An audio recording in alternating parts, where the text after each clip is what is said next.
सुंदर नगरी नाम के एक छोटे से गांव में धनीराम अपने 3 बेटियों के साथ रहा करता था। उसकी सबसे छोटी बेटी बहुत ही सुंदर और गुणवान थी। धनीराम अपनी दोनों बेटी उषा और पीकू से भी ज्यादा प्यार अपनी छोटी बेटी सोना से करता था। धनीराम बोला, अरे कहाँ हो मेरी प्यारी बेटियों? देखो, मैं तुम्हारे लिए कितने सुंदर सुंदर उपहार लेकर आया हूं। धनीराम की आवाज सुनकर उषा और पीकू बाहर आंगन में आती हैं। उषा कहती है, अरे वाह पिताजी, आप आ गए। दिखाओ तो जरा, आप मेरे लिए मेले में से क्या लेकर आए हैं। धनीराम ने कहा, यह देखो उषा बेटी, तुम्हारे लिए मैं यह झुमके वहां से लेकर आया हूं। तुम्हें झुमके बहुत पसंद है ना? देखो। उषा, अरे यह झुमके तो बहुत सुंदर हैं पिताजी, मुझे यह झुमके बहुत पसंद आए। धन्यवाद पिताजी। पीकू कहती है, अरे पिताजी, आप मेरे लिए क्या लेकर आए हैं?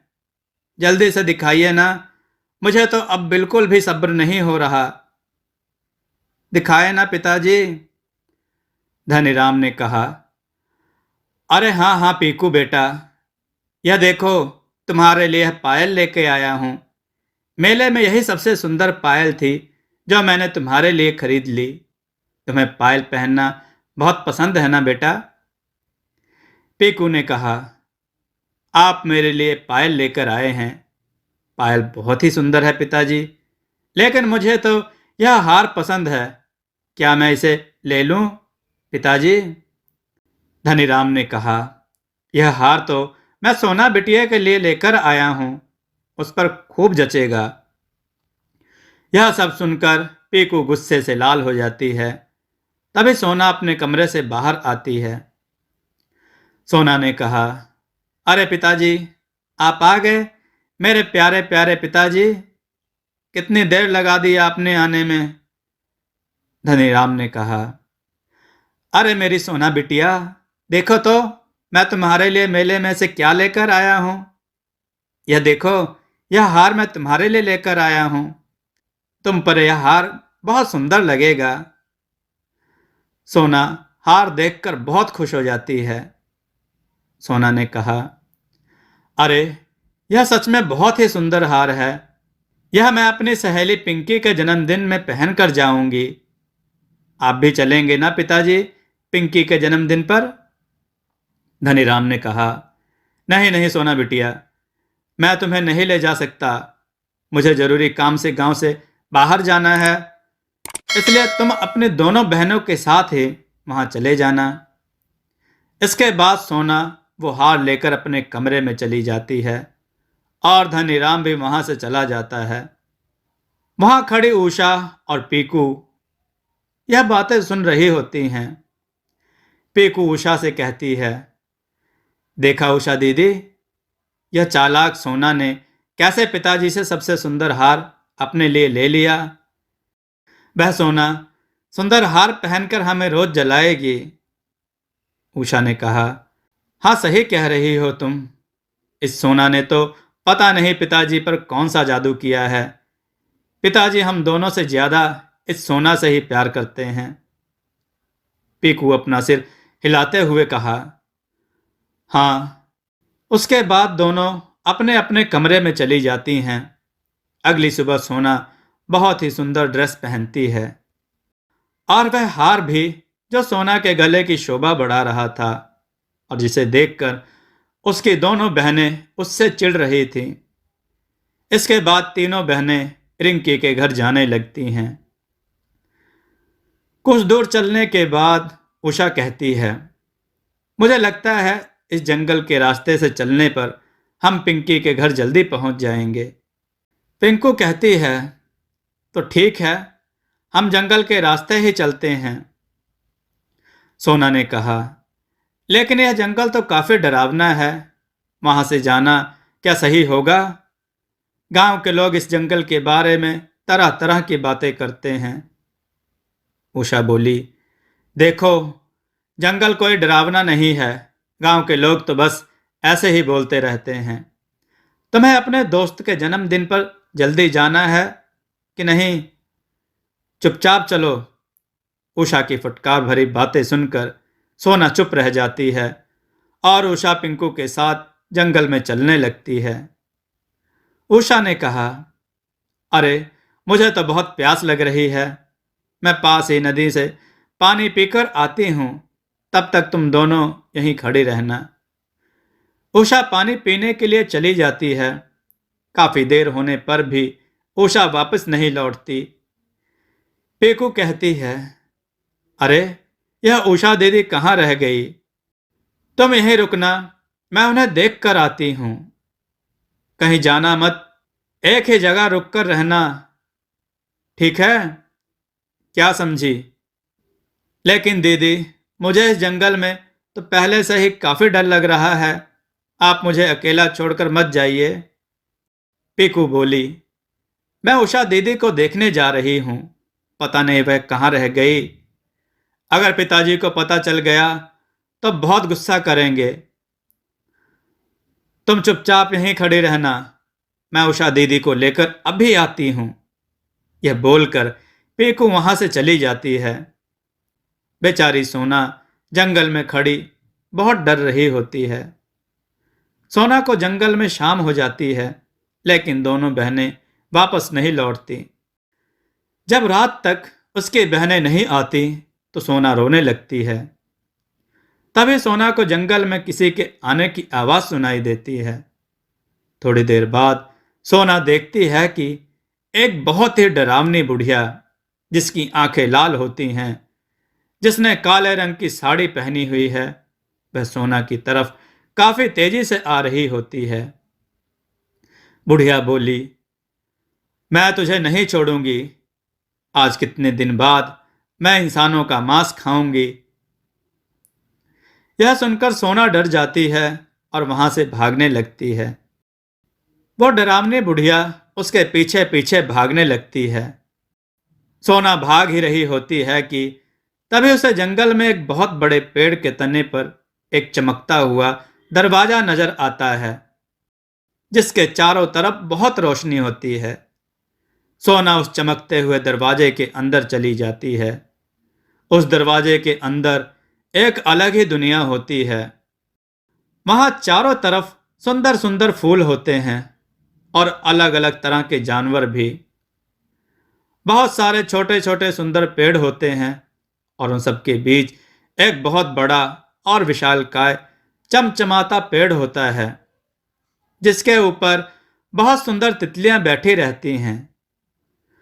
उस पर रंग बिरंगे फल भी लगे रहते हैं, जो देखने में बहुत सुंदर लग रहे होते हैं। उस विशाल पेड़ के सामने बहुत सुंदर नदी भी बह रही होती है। सोना यह सब देखकर हैरान रह जाती है। सोना कहती है, अरे यह कहाँ आ गई? इतनी सुंदर जगह तो मैंने पहले कभी नहीं देखी। सोना नदी के किनारे बैठ जाती है। थोड़ी देर बाद सोना को प्यास लगती है। जैसे ही वह उस नदी से पानी पीती है, तभी उसे एक आवाज आती है। आवाज कहती है, जादुई पेड़ की नगरी में तुम्हारा स्वागत है। सोना यह आवाज सुनकर चौंक जाती है। एक बार फिर आवाज आती है।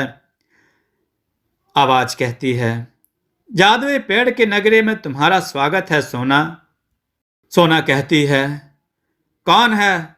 कौन मुझे पुकार रहा है? सामने आओ जरा। जादुई पेड़ बोला, मैं तुम्हारे सामने ही हूं सोना। मेरा नाम जादुई पेड़ है।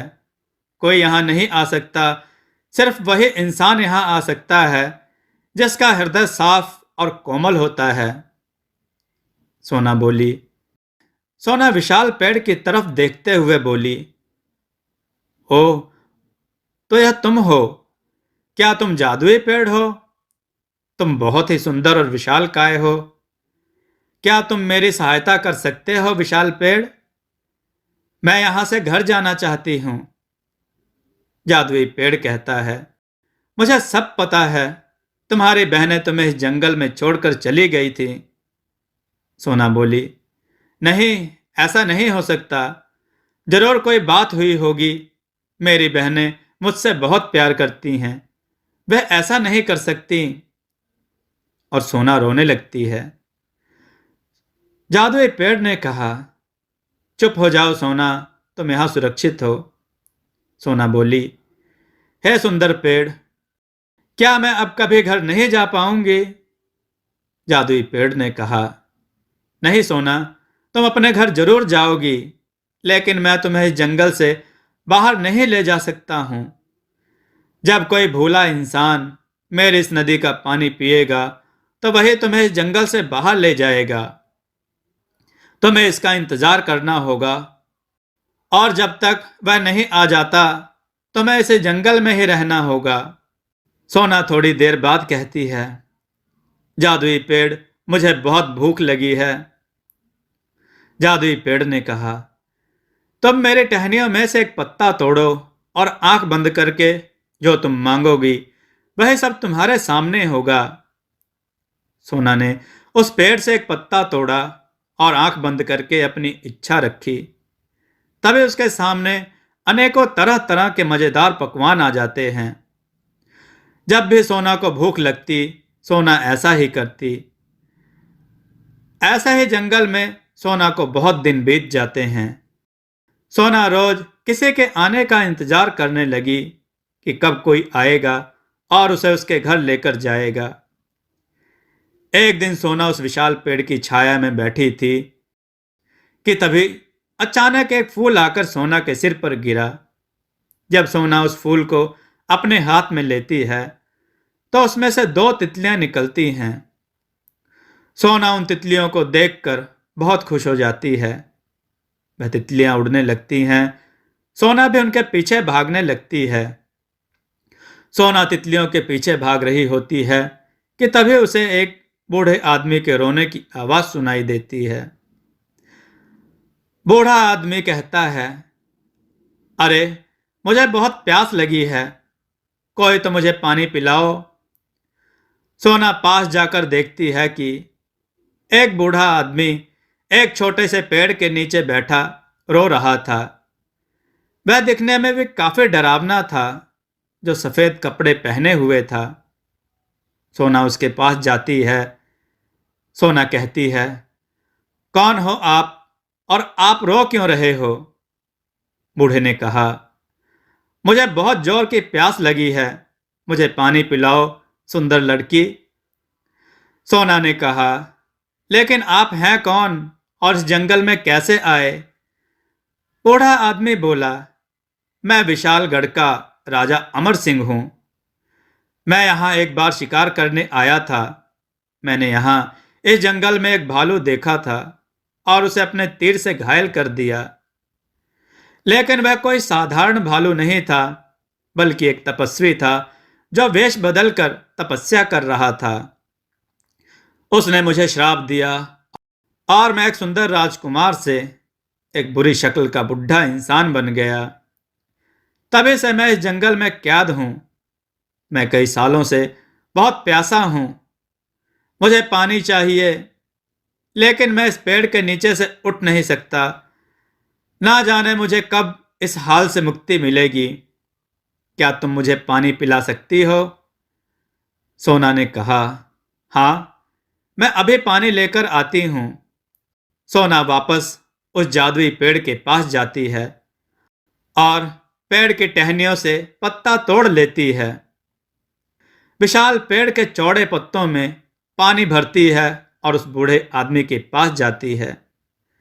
सोना ने कहा, यह लो, तुम पानी पी लो। बूढ़ा आदमी बोला। बूढ़ा आदमी जैसे ही उस पानी को पीता है, अचानक से एक सुंदर राजकुमार में बदल जाता है। राजकुमार ने कहा, अरे, मैं तो पहले जैसा जवान और आकर्षक हो गया हूं। तुम्हारा बहुत बहुत शुक्रिया सुंदर लड़की। तभी उन दोनों को एक आवाज सुनाई देती है। जादुई पेड़ बोला, राजकुमार अमर सिंह, तुम श्राप से मुक्त हो गए हो। सोना एक साफ दिल की लड़की है, जिसके हाथ से पानी पीकर तुम दोबारा से अपने असली रूप में आ गए हो। अब तुम इस सोना को इस जंगल से बाहर लेकर जा सकते हो, क्योंकि तुम्हारे एक गलती की सजा तुम्हें अब मिल चुकी है और तुम्हारा दिल भी सोना की तरह एकदम साफ है। राजकुमार ने कहा, जादुई पेड़, क्या अब हम इस जंगल से बाहर जा सकते हैं? लेकिन कैसे?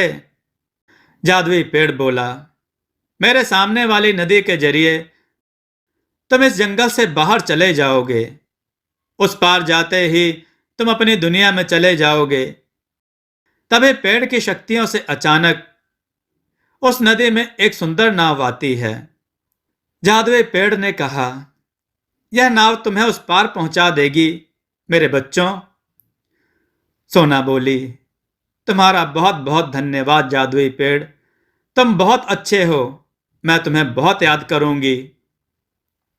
जादुई पेड़ ने कहा, मेरी टहनियों में से एक पत्ता तोड़ो सोना और अपने साथ ले जाओ। तुम्हें जब भी मेरी याद आएगी मैं तुम्हारे सामने आ जाऊंगा सोना। लेकिन कभी भी किसी को मेरे बारे में कुछ मत बताना। मैं एक रहस्यमयी पेड़ हूं। मेरे इस जादुई नगरी के बारे में बाहरी दुनिया को नहीं पता चलना चाहिए। सोना ने कहा, ठीक है रहस्यमयी पेड़, मैं किसी को तुम्हारे बारे में नहीं बताऊंगी और ना ही तुम्हारी इस नगरी के बारे में। जादुई पेड़ अपनी उदासी भरी नजरों से दोनों को विदा करता है। उसके बाद वे दोनों नाव में बैठते हैं और वापस अपने गांव में आ जाते हैं। वह राजकुमार सोना को उसके घर छोड़ने जाता है। धनीराम अपने घर में उदास बैठा रहता है। धनीराम सोना को देखकर कहता है, अरे मेरी प्यारी बेटी, तुम आ गई, कहाँ चली गई थी? जंगल में अपनी बहनों को छोड़कर मैंने तुम्हें कितना ढूंढा। सोना को देखकर उसकी बहन हैरान रह जाती है। पेको कहती है, अरे उषा दीदी, यह वापस कैसे आ गई? अब यह पिताजी को सब सच सच बता देगी और पिताजी तो हमें घर से ही निकाल देंगे। सोना बोली, मुझे माफ कर दीजिए पिताजी, मैं डर के मारे जंगल से आगे निकल गई थी, जिसमें उषा और पीकू दीदी की कोई गलती नहीं। मैं जंगल से बाहर नहीं निकल पा रही थी, लेकिन जंगल में से मुझे इस राजकुमार ने ही बाहर निकाला और मुझे लेकर यहाँ आ गए। यह सब बातें पीकू और उषा अपने कानों से सुन रही थी और उन्हें अपनी गलती का एहसास भी हो चुका था। उषा और पीकू सोना के पास आती हैं। उषा कहती है, हमें माफ कर दो प्यारी बहन, हमने तुम्हारे साथ बहुत गलत किया। तुम सच में दिल की बहुत साफ और अच्छी हो, हमें माफ कर दो। सोना ने कहा, कोई बात नहीं मेरी प्यारी बहनों, मुझे पता है आप दोनों मुझसे बहुत प्यार करती हो। मेरे लिए इतना ही काफ़ी है कि आप लोगों को अपनी गलती का एहसास हो गया। मुझे आप लोगों से कोई शिकायत नहीं है। इसके बाद तीनों बहनें गले मिलती हैं। धनीराम कहता है, हे राजकुमार, तुम मेरी सबसे प्यारी बेटी को जंगल से निकाल कर लाए हो। तुम्हारी वजह से ही सोना हमें दोबारा मिल पाई है। तुम बहुत बहादुर हो। क्या तुम हमेशा के लिए सोना की रक्षा करोगे? तुम मेरी बेटी सोना से विवाह करोगे? राजकुमार बोला, हाँ, क्यों नहीं, मैं सोना से ही विवाह करूंगा। सोना बहुत ही साफ दिल की और अच्छी लड़की है। यह मेरे लिए सौभाग्य की बात होगी अगर सोना मेरी पत्नी बनेगी। इसके बाद बड़े धूमधाम से सोना और उस राजकुमार की शादी हो जाती है और सोना हंसी खुशी राजकुमार के साथ अपने महल में रहने लगती है। दोस्तों, आपको यह कथा कैसी लगी? अपने विचार और सुझाव कमेंट में जरूर दें। हमारी कथाओं को लाइक करें, हमारे चैनल को सब्सक्राइब करना न भूलें। हमारी कथाओं को शेयर जरूर करें, जिससे लोगों को अच्छा ज्ञान प्राप्त हो। जय श्री राम भक्तों।